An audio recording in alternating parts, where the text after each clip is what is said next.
The night was quiet in the grand mansion of Alexander Reed, the most powerful CEO in the city, a man everyone feared, admired, but no one truly knew. His life was made of glass walls, boardrooms, and luxury, a broken bar, yet inside, he carried an emptiness deeper than silence itself. He had wealth beyond imagination, but when the house lights went off, and the servants disappeared, the only thing that kept him company was loneliness.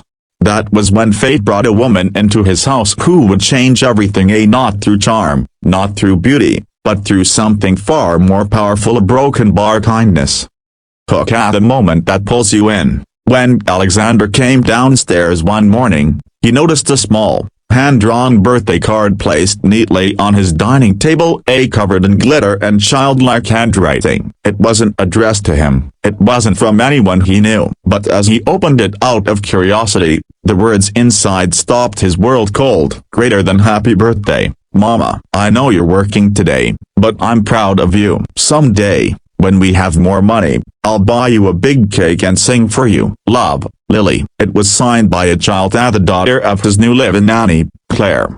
Claire wasn't supposed to bring personal life into work. She was quiet, humble, and always tried to stay invisible, cleaning, cooking, and taking care of the house without ever being seen. Alexander barely noticed her presence, but that card, a broken bar, that innocent little card, made him pause for the first time in years. He read it again and again, his cold fingers tracing the uneven letters. He remembered his own childhood, a time when he, too, used to make hand-drawn cards for his parents, only to have them ignored in favor of late meetings and business calls. That same emptiness echoed back, sharp and painful. Something inside him stirred.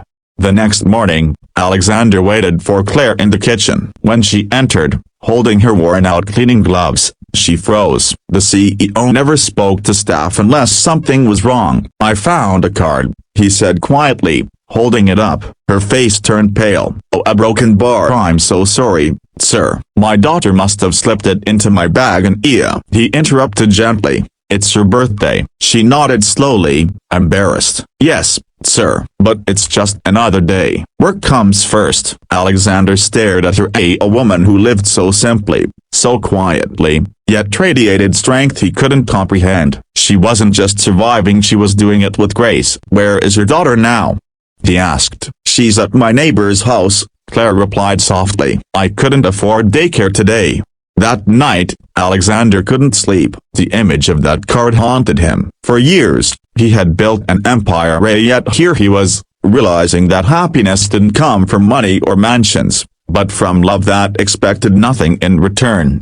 The next day, something extraordinary happened. When Claire arrived for work, she found the entire dining room decorated with balloons, flowers, and a beautiful cake sitting in the center. On the cake, written in golden frosting, were the words, "Greater than happy birthday, Claire, from Lily, and someone who finally understands." Claire gasped, tears instantly welling up. Standing behind the table was Alexander, awkwardly holding a lighter to light the candles. You didn't have to, she whispered. I did, he said simply. No one should have a birthday forgotten, especially not someone who gives so much and expects so little.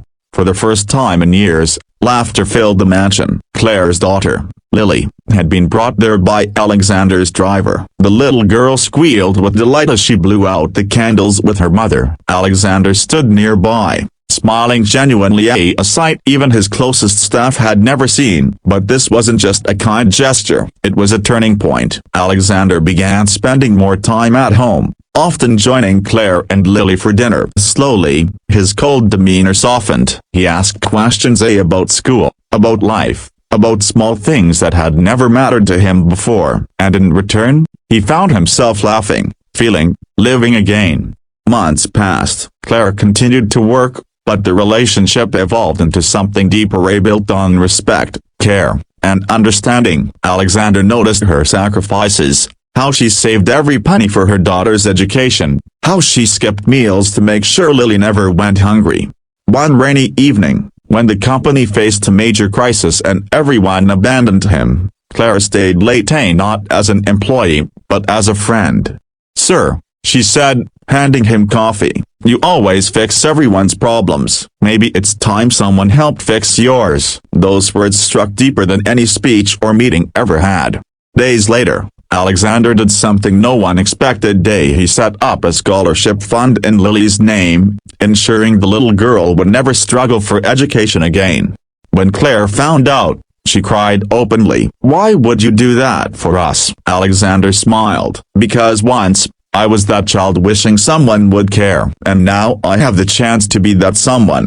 Years passed. Lily grew up to become a bright young woman, graduating with honors. Alexander was there in the front row, clapping the loudest. Claire, now no longer a nanny but the head of his charity foundation, stood beside him, proud, emotional, grateful. In his old age, Alexander often said that the day he found that little birthday card was the day his life began again.